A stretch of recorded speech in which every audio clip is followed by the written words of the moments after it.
Hey, welcome back everyone to Manny School of Art. Today we're going to be looking at two very common inking techniques known as hatching and cross-hatching. Okay. Hatching refers to the use of lines to suggest shadows. And if you're using hatching by itself, it usually involves using parallel lines.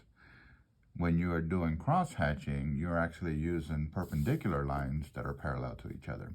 And I'm going to kind of go over both of those techniques, and I'm also going to point out some do's and don'ts that I've seen over the years to kind of help you along with your artwork. So let's take a look at the first one. So if you're doing this in class, you're going to be receiving this worksheet right here, and you guys are going to be doing this technique using a Sharpie. But if you're doing this at home, you can print this out or make something similar, and then you can use any kind of inking or ink that you want, such as ballpoint pens or gel pens or Sharpies or any type of ink. So let's take a look at what we got so far. So I have two scales up here, and the first one we are going to be doing with hatching.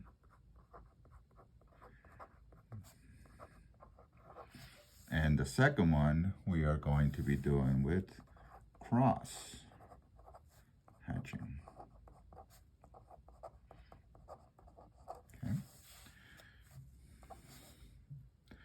Okay, the numbers represent the value that we want. So 0 in this case needs to be nice and bright. So in both of these instances, we are going to leave that portion white. We're going to leave it blank. 1 here represents the first layer. So it's going to be, think of it kind of like a light gray if you were doing this in pencil. Then a medium gray, dark gray, and then when we get to number 4, it's going to get very dark, okay? We're going to use these same numbers for both of them. So let's see how this works.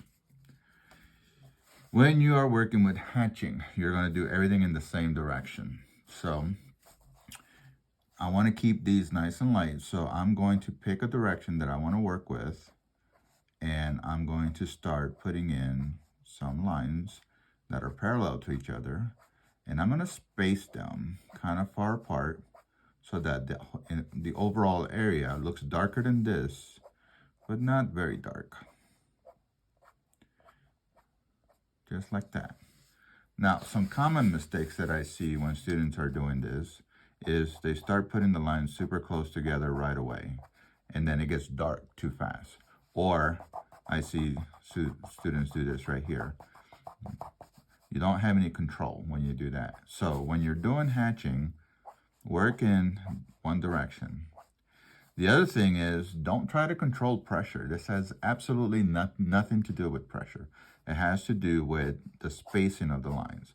So if you want an area to look nice and light, you put the lines further away from each other. When you want the area to look a little darker, you start putting the lines closer to each other. That's it. It's that simple, okay?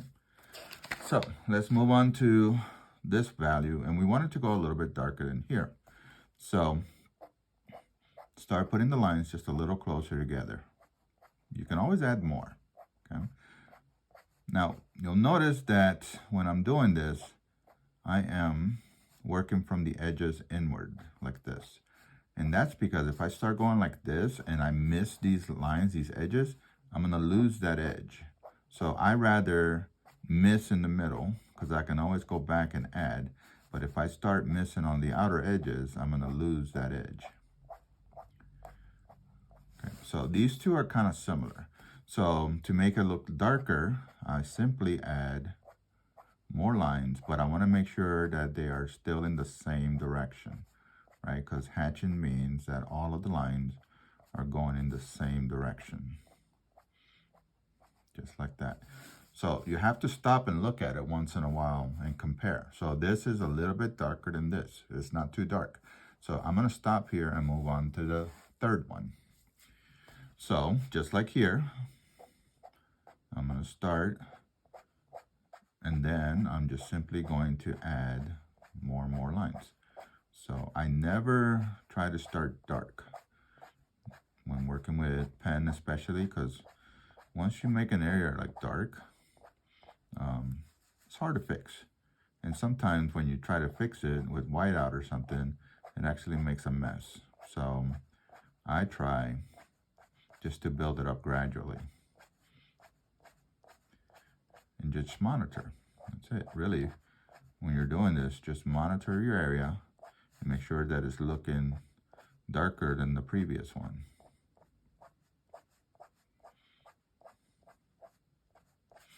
So this looks a little bit darker than that. And then the last one, as you probably figured out, the lines are going to be like super close to each other. So even if they touch, I still want to keep them parallel to each other. And yes, there's going to be some of the white paper showing through, but these lines are going to be super, super close. So I'm starting off parallel lines. The length of the lines is not that critical. Okay.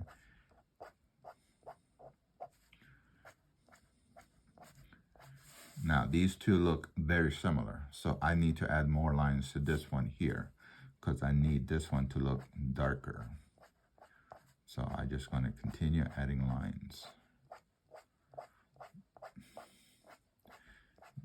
Be careful. I mean, it's very tempting to start filling this in with scribbles and stuff. Avoid that, right? Because we're trying to create a very specific effect, and the effect is hatching, which means that you are working with parallel lines. You're not working with curved lines or scribbles or dots or anything. Okay.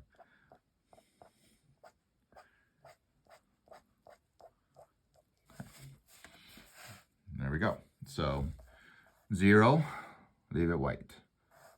1, light. 2, medium. 3, a little bit darker. And 4, get it, fairly dark. Not pure black, but fairly dark. Okay. Now let's take a look at cross hatching. Cross hatching, you're still working with lines. Remember that the word hatching means lines. But when you're doing cross hatching, you are going to be working in multiple directions. And some common things that you want to make sure of is that you are completing each layer at a time. So I'm going to show you here some things that you don't want to do. When you are starting to do 0, you leave it blank. When you start to do 1, you want to make sure that you complete the entire thing, okay? In whatever direction you choose. Again, make sure that you're not doing something like this, and make sure that you are working from the edges inward so that you can keep nice clean edges, okay? When you start doing multiple layers, right, when you'll see it here in a minute, you're supposed to finish one layer and then work on the next layer. A common mistakes that I see students do is they try to do the layers all at once and they lose control. It looks more like, I forgot what this is called, but it's like tick marks. Okay, that's a different effect, which works fine, but this is not the effect that we're trying to get when we're cross-hatching, okay? The other thing that students do is sometimes they start putting the lines really far apart and then try to go thinner on the next layer, and then you kind of lose the effect, okay? So let me show you what it should look like when you're doing this. For 0, leave it blank, right? If you're working on a white sheet of paper, leave it blank, okay? For number 1, it's going to be hatching, so you're only going to go in one direction. So it's going to look similar to that. And again, the direction that you choose doesn't matter. I like working at a diagonal, but if you prefer working with vertical lines or horizontal lines, that's totally up to you, okay? Just make sure that you're only doing one direction on this first box and that the lines are parallel to each other. When you get to number 2, think of the number 2 as the number of layers. So my first layer is going to be going in one direction just like this, okay? Very similar to how we did that one.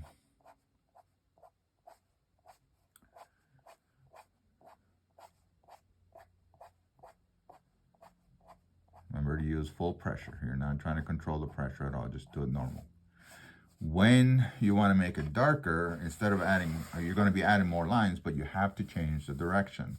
So when you add your second layer, try to go at about a 90 degree to the first one, okay?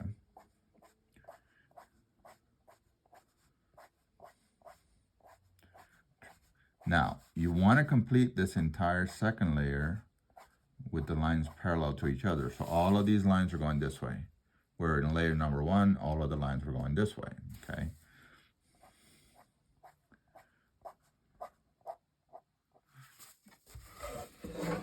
So this should look a little bit darker than that. So as you probably already figured out, when you do layer number 3, you're going to go in 3 different directions. And when you do number 4, you're going to go in 4 different directions. So for number 3, I'm going to start horizontal. And again, it doesn't matter which direction you pick. Okay? As long as you are completing each layer with a new direction, you're fine. And don't worry about the lines all being the same length. Okay, so there's layer number 1. I find it easier to spin the paper. That way I can keep the same motion with my hand and get into a nice rhythm. So here's layer number 2.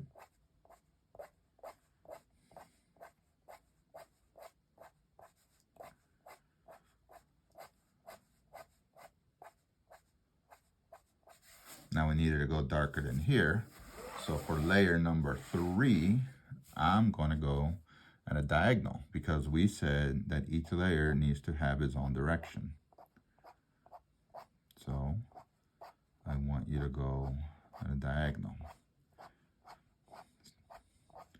And you'll notice that this layer is parallel to itself. The lines are parallel to each other. So I'm going to complete this entire 3rd layer with the lines going at diagonal. So it should look darker than this one. And then the last one, as you already surmised, I'm going to go horizontal.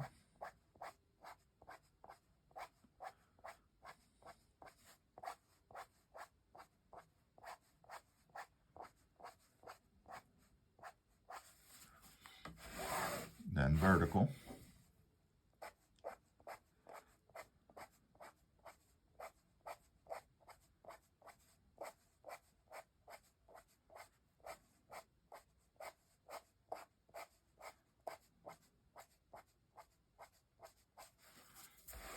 Then diagonal from left to right, and then the 4th layer I'll go diagonal in the opposite direction. So in this case, I'm going to go this way.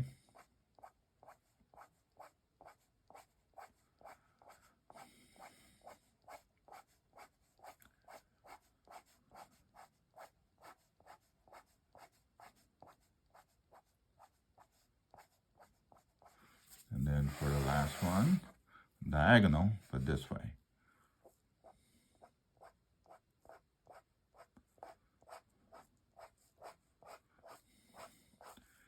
Now, if you wanted to go even darker, you could add more layers, more lines. But I find that usually when I go in 4 layers, 4 directions, that it's usually plenty dark. And all I'm doing right now is just cleaning up these edges a little bit.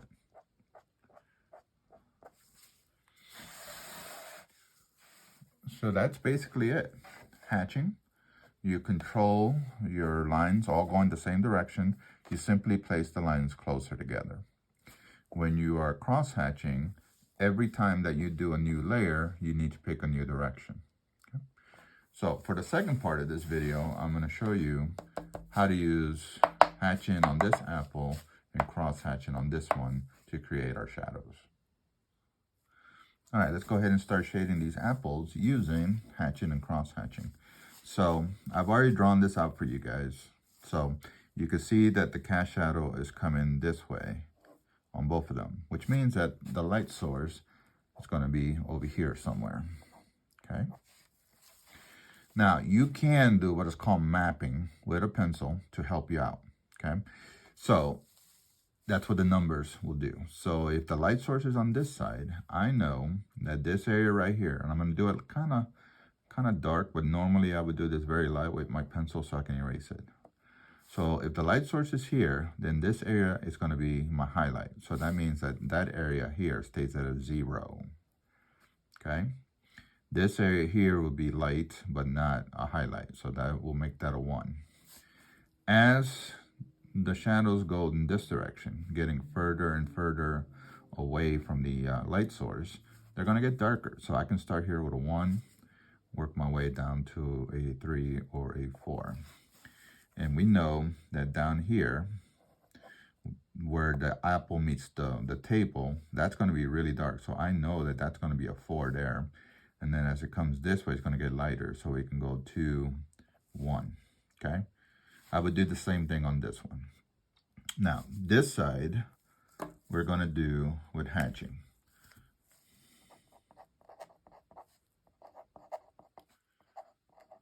And this side we'll do with cross hatching.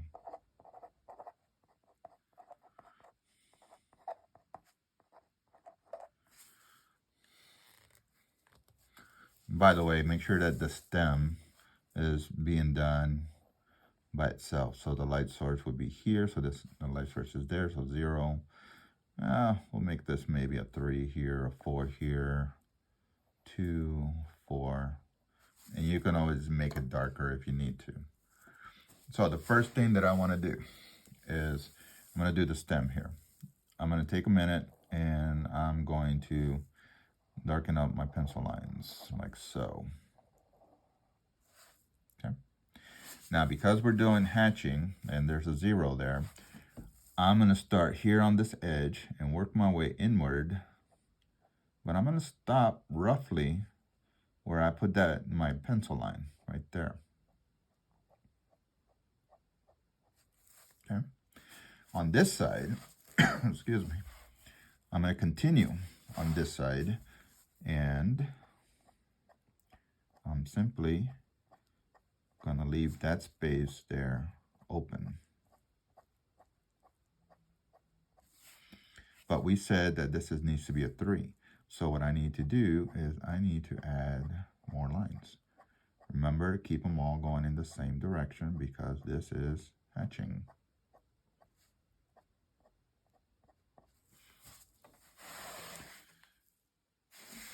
For the 4, right, because this is opposite of the light, I'm just going to put these lines super close together, even if they overlap a little bit. That's it. And if I really want it dark, I'm going to add some lines coming from the opposite direction. Okay. Now let's move down to the main body. And all you got to do is really just follow your map. So I'm going to go at a diagonal. So first, I'm going to take my time and I'm going to go over the outlines of the apple. I'm not going to outline that because that just tells me where the shadow's going to drop. I just want the basic outline. Okay. So now I'm just going to hatch. Don't worry about like starting perfectly there and ending there. If it goes a little long, it's okay. What we want to make sure is that this area stays white. It's really nice and bright.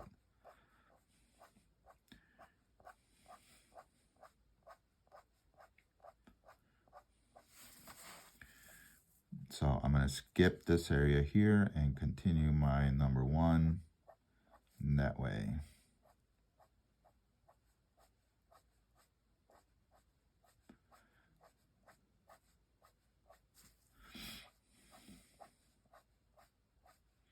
So I can actually fill in this entire apple, with the exception of that, with a number 1. And then decide which areas of the apple need to be darker so that I can add more lines. So I'm going to do a little section up here, and then I'm going to speed through this so that you guys can see. Remember, don't start here and end there every time. It'll look very mechanical. So try to do this, but try to keep your lines looking natural, very relaxed. Parallel, but relax. No rulers, please.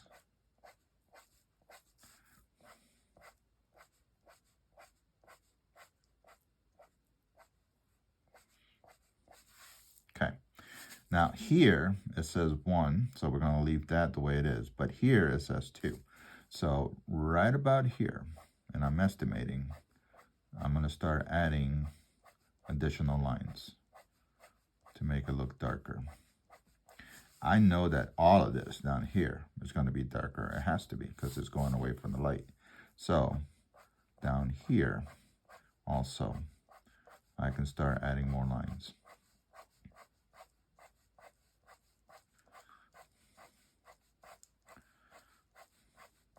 But I'm not going to go to a number 4 until I get to the bottom, right? So, because we want to make sure that we maintain our control. Once we go and make those areas dark, not a whole lot we can do other than using whiteout, which usually makes a mess, or starting all over.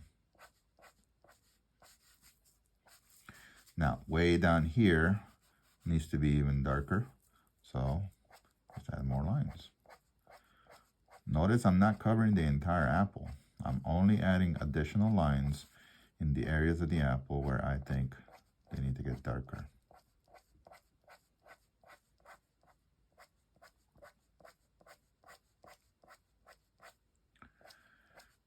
Try to keep those edges clean.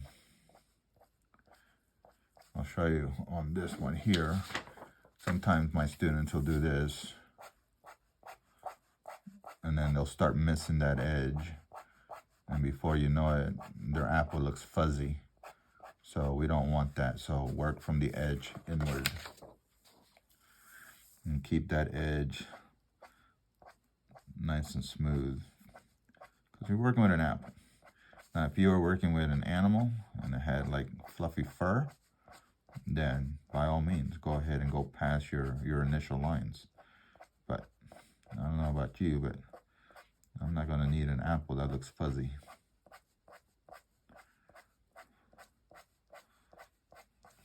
And this is pretty much it, okay? Easy to control. Does take a little while. And you just keep building up those shadows a little bit at a time. For the cast shadow, I'm still going to work with hatching. I'm going to change direction. I'm going to go this way just for the sake of, I want to follow the direction of the shadow. But I'm still, once I start, I'm going to keep all of these lines going in that direction. And I said that we want to go dark here and light here. So I'm going to make these lines here fairly long.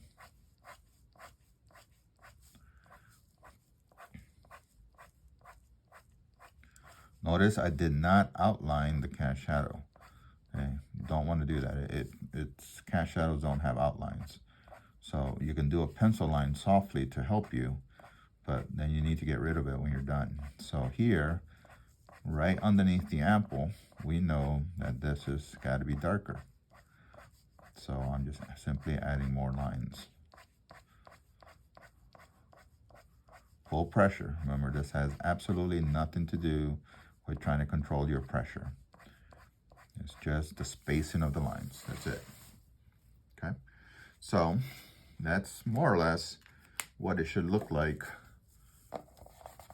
if you do it with hatching. Then you take your eraser and you get rid of your guidelines, your pencil lines, your mapping. Cross hatching is a little different. So let's go ahead and map this one out. Right here, 0, 1, 1. But now the numbers mean something different here, because the numbers are going to tell you how many layers you need.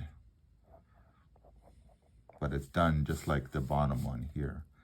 It's easy to control.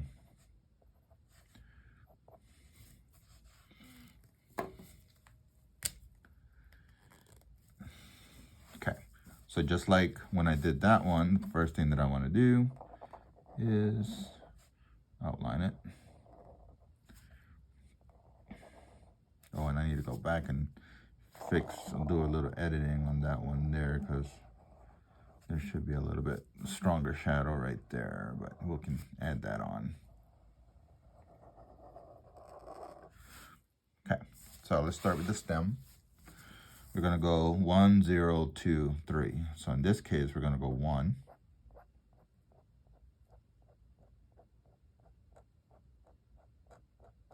0, back to 2, or we're gonna go to 2. So I'm gonna do 1 layer, turn my paper. Remember that in this case, the 2 means that you're using 2 different directions. And then on the third one, or the 3 different directions. So 1, 2, and let's go horizontal 3. So this should look darker than that, this should look darker than that, and 0 stays blank. Okay. So let's go ahead and do the main part here. And I find that cross-hatching, to me, feels easier than hatching. I like the idea of changing directions when I want to make things look darker.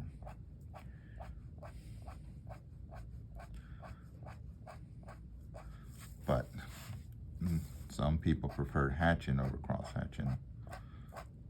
So here, leave that blank and start working on the number 1 here. Remember to stay relaxed when you do this. We don't want it to look mechanical. Definitely don't want to use a ruler.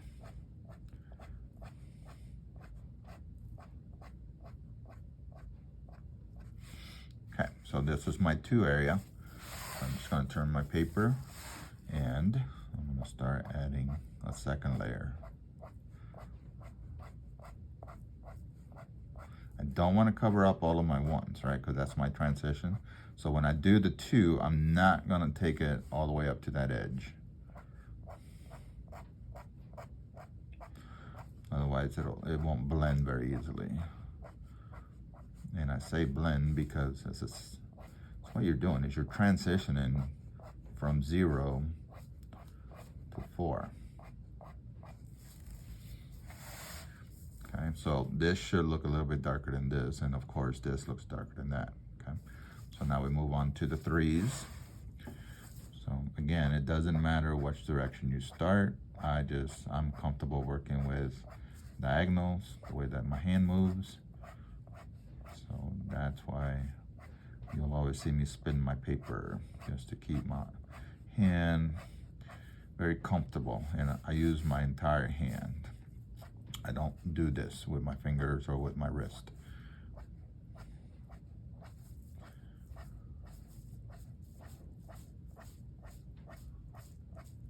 There we go. That was a 3. So I'm going to start adding my second layer.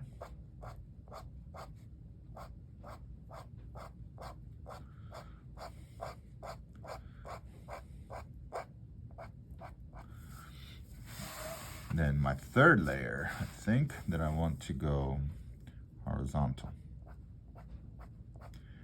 Again, make sure that you transition into that 2. And don't forget that the bottom of the apple needs to be darker. So you're gonna have at least 3 there, maybe a 4.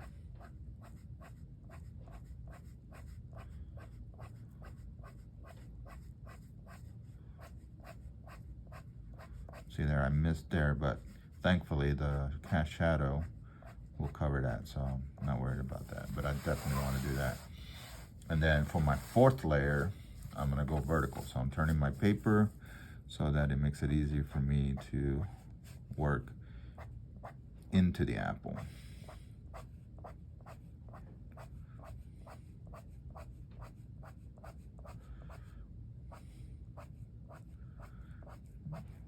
And this is actually a very easy, and I find it relaxing. Just from time to time, stop, monitor, make sure that your shadows are transitioning well. Like here, I don't feel like There's a smooth enough transition there, so I'm just going to add a little bit more.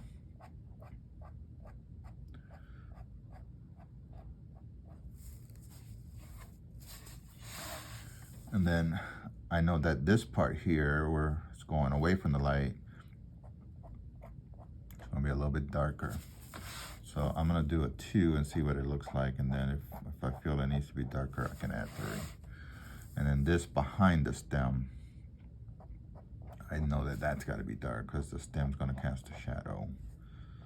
And by the way, if I wanted to do a cast shadow on the stem, it would probably be going in this direction. So I can make this little section of the apple just a little bit darker to create a cast shadow. If I was doing that with hatching, I could map it out and go, I need this part of the apple to do it a little darker because there's a cast shadow there. And then just make sure that when you add the extra lines that you're using the same angles as the original. So like I know this area needs to be a little darker, and this area here, this little itty bitty area right here needs to be a little darker also. There we go. And then the cast shadow on this guy, 4 different directions to start with. So 1,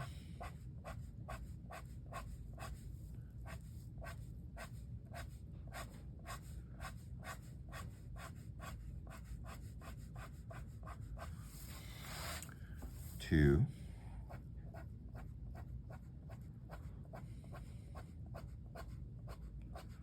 'Don't cover up all your 1s, so I'm going to leave this area at a 1. 3, oops, 3 needs to go this direction.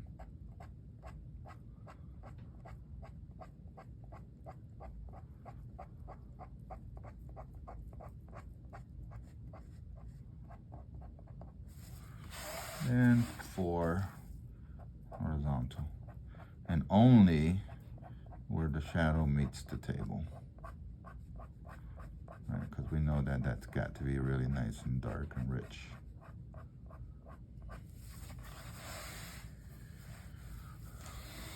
And that's pretty much it. So remember that if you are using hatching, all of the lines need to go in the same direction, and you simply place them closer together to get your shadows to look darker.